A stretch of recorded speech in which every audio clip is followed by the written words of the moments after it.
All right. Welcome to the one of many fireside with the chaplain. The word of the day today is grace.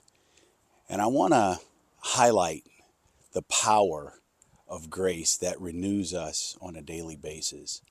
And if you take a moment and look at 2 Corinthians 4:16 through 18, it reads something like this. It says, and this is the Message translation as I recall it. So we're not giving up. How could we? Even though on the outside it often appears that things are falling apart all around us, on the inside, where God is creating new life, not a day goes by without God's unfolding grace that we experience. These hard times, small potatoes compared to the great times that are to come. The lavish celebration that God has prepared for us is far more than meets the eye. Grace is not a pause in life's pain. More than that, it's the power of God working in it.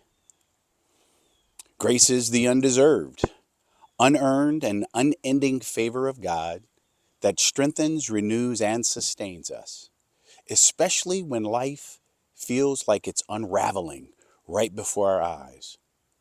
It is God's quiet miracle unfolding daily in the hidden places of our hearts.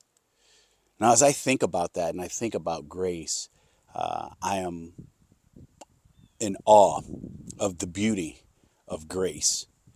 And as I reflect on this, I invite you to reflect with me that grace often arrives softly. That's how we experience it sometimes, but it's not always loud and dramatic. It comes through peace and transcends understanding, through strength that emerges from exhaustion. And, grace shows up in hope. It shows up in the hope that encourages us to persevere, to press into these difficult times. Lord knows the times that we're living in today. We need grace. In 2 Corinthians 4, Paul illustrates life as a tension between what is seen and what is not seen. While the outside may seem like it's broken, grace is at work within, renewing us, refreshing us, rebuilding us. Every challenge becomes a sacred space for grace to flourish. Imagine that, flourishing in the midst of the storm. God's grace doesn't promise an escape from difficulty, but rather God's divine presence in the midst of the storm. It transforms suffering into spiritual growth and temporary pain into the presence amidst the storm. What we endure now is shaping something really spectacular, awaiting us for not today, but for tomorrow. Something that's eternal, something that will be forever.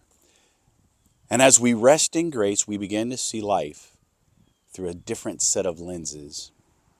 We stop measuring progress by the visible and start trusting in what God is forming in secret.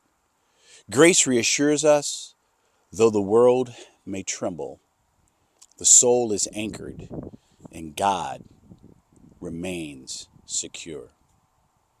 Three questions. Three questions I pose to you to think about grace. In what areas of your life do you most need to experience God's renewing grace at this very moment?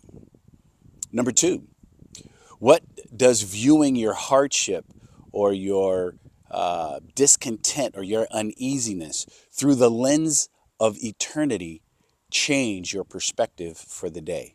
How does that happen? And then finally, what minor signs of God's grace have you noticed in your inner life, even when outward circumstances have not changed? As I wrap this up, grace doesn't erase the storm. It anchors us through the storm. It serves as a steady reminder that God's work is on the inside of us. The process of shaping us into the image of His Son Jesus the Christ. It's constant, this transforming what appears to be lost into life. Whatever today holds for you, my friends, remember this: not a single moment passes without God's unfolding grace that is upon you and is upon me. The word of the day is grace. God be with you.